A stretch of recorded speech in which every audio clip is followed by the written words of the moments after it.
হবে চেনা হবে জানা, পথে এবার নাম সাথী, পথে হবে পথ চেনা। তার নাতি দীর্ঘ বক্তব্যের মধ্যে দিয়ে তিনি যে কথাটা বারবার করে বলতে চেয়েছেন, তার নির্যাস হলো এটুকুই, কোন ষড়যন্ত্র করে গণমানুষের ভোটাধিকার কেড়ে নেওয়ার কোন ষড়যন্ত্র যদি নির্বাচন কমিশন করে থাকে, বাংলার মাটিতে সেটা কার্যকরী করার কোন রাস্তা তারা খুঁজে পাবে না। অন্য অনেক রাজ্যের থেকে তাদের ভাবনাটা বেশ অন্য রকমের, আপনারা বক্তব্য শুনে বুঝতেই পাচ্ছেন।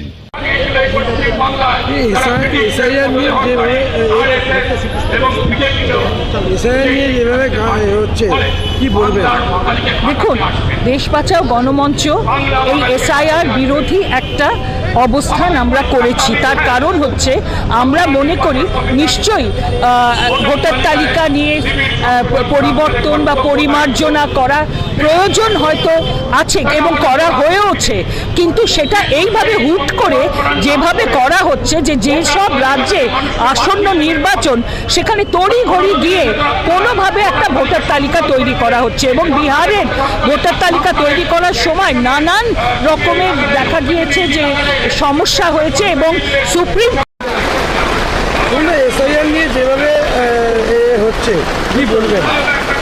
দেখুন, যদি এটা মানুষের স্বার্থের বিরুদ্ধে যায় তাহলে নির্বাচন কমিশনের যে অফিসাররা এই বড় ইনোভা গাড়িতে চড়ে এসছেন তাদের ফিরতে হবে ছাদ দিয়ে হেলিকপ্টারে, যেভাবে নেপালে লোকে পালিয়েছে, যেভাবে বাংলাদেশে পালিয়েছে।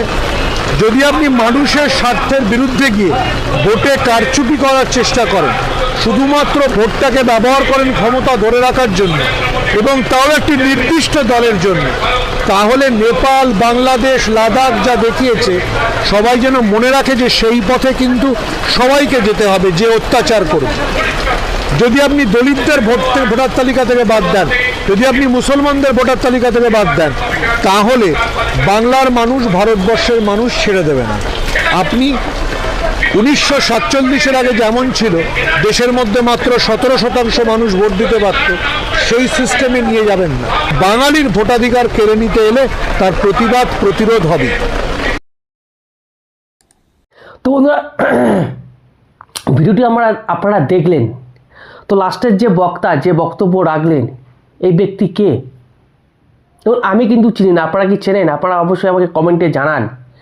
তো ইনারা হচ্ছেন দেশ বাঁচাও সংগঠন, এই সংগঠনের নাম হচ্ছে দেশ বাঁচাও সংগঠন। কিন্তু আমার জানি না কেন মনে হলো ইনাদের যে সংগঠন, সেই সংগঠনের নাম হচ্ছে দেশ ডুবাও সংগঠন।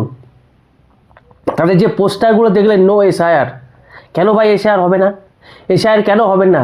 এনারাই কিন্তু মানুষের কাছে ভুল বার্তা পৌঁছে দিচ্ছেন এসআইআরে। আচ্ছা, এসআইআরে কোথাও কি বলা হচ্ছে যারা অবৈধ, যারা কি বৈধ ভোটার তাদের নাম বাদ যাবে? বলুন তো, কোথাও তো বলা হয়নি। যারা অবৈধ ভোটার তাদের নামই বাদ যাবে। কিন্তু ইনারা যেটা বোঝানোর চেষ্টা করছেন এবং যেটা বললেন আপনারা শুনতে পারলেন এবং বোঝা যাচ্ছে স্পষ্ট এটা এনারা কাদের জন্য রাস্তায় নেমেছে। সেটা বলে দেওয়ার দরকার নেই যে কাদের জন্য এনারা রাস্তায় নেমেছেন। আর এই লাস্টের যে ব্যক্তি যে কথা বললেন, নেপাল চলে গেলেন, বাংলাদেশ চলে গেলেন, কোথায় কোথায় যেন চলে গেলেন, যে এখানে এই অত্যাচারের বিরুদ্ধে যেরকম হয়েছে সেরকম হবে এই দেশেও, সেটা কথাটি বললেন। এবং কার্যত প্রমাণিত হলো যে ইনারা চাইছেন না যে এসআইআর হোক, কারণ যে প্যাকেট আছে, যে ইয়েটা আছে, আপনারা দেখতে পেলেন পোস্টারগুলো বা যে ব্ল্যাকেট আছে সেখানে লেখা রয়েছে নো এসআইআর। এবং যে ভদ্র মহিলা বক্তব্য রাখলেন, প্রথমে আপনারা শুনলেন যে আমরা কিন্তু দেশ বাঁচাও যে মঞ্চ, আমরা কিন্তু এসআইআরের বিরুদ্ধে বা দাঁড়িয়ে আছি যাতে এসআইআর যাতে না হয়। আচ্ছা, কেন হবে না বলুন তো? এই এসআইআর না করার জন্যই তো ভাই অনেক অবৈধ ভোটাররা এখনও ভোট দিতে পারছে। পশ্চিমবঙ্গে অনেক অবৈধ ভোটাররা ভোট দিতে পারছে। তো সেই ক্ষেত্রে এনারা তো আর স্বাগত জানানো উচিত এসআইআরকে। এসআইআরে তো বলাই আছে যে যারা অবৈধ ভোটার তাদের নামটা শুধু বাদ যাবে, যারা বৈধ ভোটার তাদের নাম বাদ যাবে না। তারপরেও ইনারা কিন্তু শিক্ষিত সমাজ অশিক্ষিতর মতন রাস্তায় নেমে মানুষকে ভুল বোঝানোর একটা চেষ্টা করছেন। কিন্তু কেন করছেন, কার ইশারায় করছেন আপনারা সকলেই জানেন। সেটা হচ্ছে তৃণমূলের ইশারায়। কারণ এই যে ভদ্রমহিলা আছে, ভদ্রমহিলা কিন্তু তৃণমূলের বিভিন্ন পদে আছেন আমার যেটুকু মনে হয়। আপনারা অবশ্যই কমেন্টে জানাবেন। এবং কাদের নির্দেশে যে রাস্তায় নেমেছে এই দেশ বাঁচাও মঞ্চ, আমার তো মনে হয় দেশ ডুবাও মঞ্চ, বোঝাই যাচ্ছে এখানে। তো কি হয়েছে ব্যাপারটা আমি একটু তারপর একটু গভীর চিন্তা ভাবনা করলাম যে হঠাৎ করে আজকে এনারা কেন রাস্তায় নেমেছেন। যদিও আজকে নয়, কালকের ভিডিও এটা, কালকে ওনারা কেন রাস্তায় নেমেছিলেন। তো সেক্ষেত্রে আমি দেখতে পেলাম আনন্দবাজার পত্রিকায় একটা হেডিং হয়েছে, সেটা খুব মজাদার হেডিং। আমি আপনাদেরকে একটু হেডিংটা দেখানোর একটু চেষ্টা করব যে কেন তারা রাস্তায় নেমেছে, বাধ্য হয়েছে রাস্তায় নামতে। আপনারা দেখতে পাচ্ছেন আমার স্ক্রিনে আনন্দবাজার পত্রিকা কিন্তু হেডিং হয়েছে বাংলায় SIR প্রস্তুতির কাজ আগামী 7 দিনে শেষ করুন, জেলা শাসকদের বলল কমিশন, বেনিয়মে শাস্তি বার্তা, কড়া শাস্তির ব্যবস্থা করা আছে।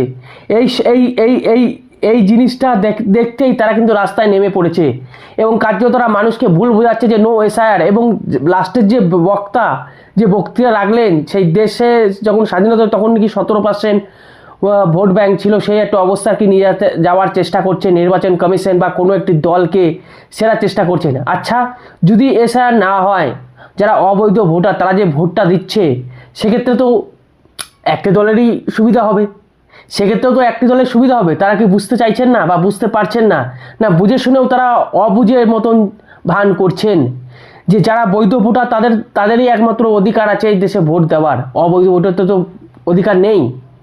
আর সবথেকে বড় কথা, আমাদের যিনি অভিষেক বন্দ্যোপাধ্যায় আছে ডায়মন্ড হারবার থেকে যখন তিনি ওই বিপুল ভোটে জয়ী করে হয়েছেন, তখনই বোঝা গেছে যে কতটা জল আর কতটা দুধ আছে। এটা আমি বলছি না, লোকে বলছে, মানে অনেক নিউজ রিপোর্টাররা কিন্তু এই কথাটা বলছে। এবং ইনারা কার্যত শিক্ষিত মানুষে অশিক্ষিতের মতন একটা কথাবার্তা বলছেন যে SIR করতে দেবো না। কেন করতে দেবেন না ভাই? এটাকে তো ভাই স্বাগত জানানো উচিত। আমি তো মনে করি অবৈধ ভোটার ছাড়ুন, যেগুলো মৃত্যু ভোটার আছে, যাদের 5 বছরের মধ্যে কোনো মাসেই দেখা যায় না, শুধুমাত্র ভোটের সময় তাদেরকে দেখা যায়, সেই মৃত্যু ভোটারদেরকেও তো বাদ দেওয়া উচিত। এবং ইনারা বিরোধিতা করছেন যে ভাই এত তাড়াতাড়ি করার কি উচিত, এত তাড়াতাড়ি করার কি দরকার, মানে ভোটের আগেই কেন করা উচিত, কেন দরকার, এর আগেও তো করতে পারতেন। তো একটা কথা বলি, আগে করলে ভালো হতো মনে হয়, নয়? আর ভোট 2026-এর মানে আজ থেকে ভোটের ধরুন 2026-এ ভোট, তার আগে 3 বছর আগে করলে ভালো হতো একটু এনাদের, তাহলে আরও নতুন করে অবৈধ ভোটার তারা ঢোকাতে পারতেন, একটা সুযোগ সুবিধা পেতেন। কিন্তু এখন আর সেই সুযোগ সুবিধা পাচ্ছেন না, সেই কারণেই তারা রাস্তায় নেমেছেন যে নো SIR। এবং তিনি খুবই চিন্তিত, দলিত বা SC ST ভোটার যাতে বাদ না যায়, মুসলিম লোকেদের যাতে ভোটার কার্ড যাতে বাদ না যায়। কিন্তু আমি বলতে আপনাদের টেনশন কেন নিচ্ছেন? যারা বৈধ ভোটার তাদের তো নাম থাকবেই, যারা বৈধ ভোটার তাদের তো নাম থাকবে, পরিষ্কার স্পষ্ট কথা বলা আছে। আর আপনারা সকলেই জেনেছেন যে তৃণমূল কিন্তু এই SIR-এর প্রথম থেকেই বিরোধিতা করছিলেন এবং তাদেরই অনুমতিতে এনারা রাস্তায় নেমেছেন। আমি বুঝতেই পারছি, আপনারাও বুঝতে পারছেন, কারণ বিহারে যখন SIR শুরু হয়েছিল তখন কিন্তু আমাদের পশ্চিমবঙ্গের তরফ থেকে মাননীয় মুখ্যমন্ত্রীর একজন নেত্রী, তৃণমূলের একজন নেত্রী বা MLA মহুয়া মিত্র, তিনি সুপ্রিম কোর্টে কেস করেছিলেন। সেই কেসের ফল কি হয়েছে? কি হয়েছে? সেই কেসের কিছুই ফল হয়নি। প্রায় 40 থেকে 45 লক্ষ অবৈধ ভোটার কার্ডের নাম কিন্তু বাদ গেছে। এখন আপনারা প্রশ্ন করতে পারেন যে তারা কারা? অনেক ভোটার কার্ড আছে যেগুলো আর কি মৃত্যু ভোটার, তারপরে অনেক ভোটার কার্ড আছে নাম বাদ গেছে যেগুলো ওই গ্রামে এক্সিস্টই করে না, যারা ওই মানে বিহার ছেড়ে অন্যত্র চলে গেছে। তো এরকম তো পশ্চিমবাংলাতেও হয়েছে। তাদের নামগুলো কি বাদ দিতে দেবেন না? মানে তারা যে তাদের ভোটটাও কি আপনারা দিয়ে দেবেন? এরকম একটা কথাবার্তার চেষ্টা করা হচ্ছে। তো এই যে খবরটা বেরিয়েছে যে প্রস্তুতির কাজ আগামী 7 দিনে শেষ করুন, এরপর থেকেই তৃণমূলের যে মাটি, পায়ের তলার মাটি, সেটা কার্যত সরে গেছে। তাই এই সমস্ত সংগঠন, এই সমস্ত মঞ্চ, দেশ বাঁচাও মঞ্চ, আদৌ দেশ বাঁচাও না দেশ ডুবাও মঞ্চ, সেটা আমি এখনো বুঝতে পারছি না। আপনারা অবশ্যই কমেন্টে জানান। তো এখানে কী লেখা রয়েছে ভিডিও আপনাদের একটু পড়ে শোনাই। উত্তরবঙ্গের সাম্প্রতিক পরিস্থিতির কারণে বুধবারের বৈঠকে উত্তরের বেশিরভাগ জেলার ডিইআইওরা উপস্থিত ছিলেন না। বাকিদের নিয়ে এই বৈঠকের সূত্রের খবর এখনও পর্যন্ত এ বিষয়ে কোন জেলা কতদূর প্রস্তুতি নিয়েছে তা বৈঠকে প্রতিটি জেলা ধরে আলোচনা করা হয়েছে। শুধু তাই নয়, প্রতিটি জেলাকে সময় বেঁধে দেওয়া হয়েছে যে আগামী 1 সপ্তাহের মধ্যেই প্রস্তুতি সংক্রান্ত বেশিরভাগ কাজ শেষ করে ফেলতে হবে। অর্থাৎ SIR এর যাবতীয় প্রস্তুতি সেরে ফেলতে হবে আগামী 15 তারিখের মধ্যে। মূল যে কথা সেটা হচ্ছে 15 তারিখের মধ্যে সমস্ত কাজ সেরে ফেলতে হবে।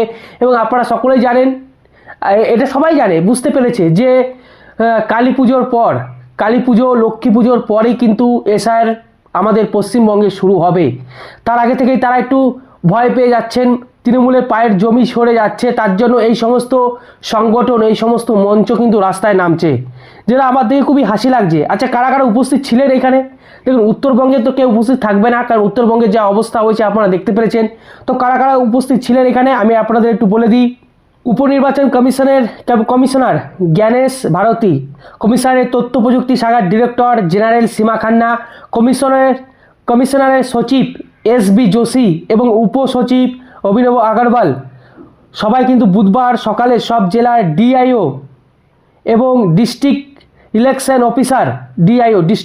অফিসার তথা জেলা শাসকের সঙ্গে ভার্চুয়ালের মাধ্যমে বৈঠক করেন জ্ঞানেশ।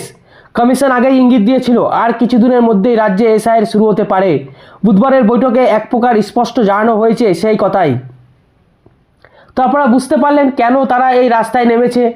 কারণ যেহেতু আগামী এক সপ্তাহের মধ্যে সমস্ত পদ্ধতি শেষ করতে হবে এবং প্রতিটি জেলা ধরে ধরে দেখা হয়েছে যে কতদূর এগিয়েছে SIR এর কাজ, এবং যদি একটুও যদি গাফলতি দেখা যায় কড়া শাস্তির হুঁশিয়ারি দিয়েছে।